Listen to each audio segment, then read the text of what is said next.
జగన్మోహన్ రెడ్డి గారి అధికారంలోకి వచ్చాడా ఇక ఈ రాష్ట్రంలో తెలుగుదేశం పార్టీకి సంబంధించిన జెండా పట్టుకోవటానికి కూడా పసుపు చొక్కా వేసుకోవడానికి కాదు కదా, కూరలో పసుపు వేసుకోవడానికి ఆ పసుపును పట్టుకోవాలన్నా గజ ఉనికిపోయే స్థితికి తీసుకొస్తాడు జగన్మోహన్ రెడ్డి.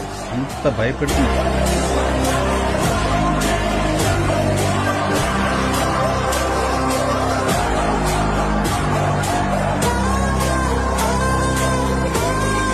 జగన్మోహన్ రెడ్డి గారి అధికారంలోకి వచ్చాడా ఇక ఈ రాష్ట్రంలో తెలుగుదేశం పార్టీకి సంబంధించిన జెండా పట్టుకోవటానికి కూడా పసుపు చొక్కా వేసుకోవడానికి కాదు కదా, కూరలో పసుపు వేసుకోవడానికి ఆ పసుపును పట్టుకోవాలన్నా గజ ఉనికిపోయే స్థితికి తీసుకొస్తాడు జగన్మోహన్ రెడ్డి. అంత భయపెడుతుంది.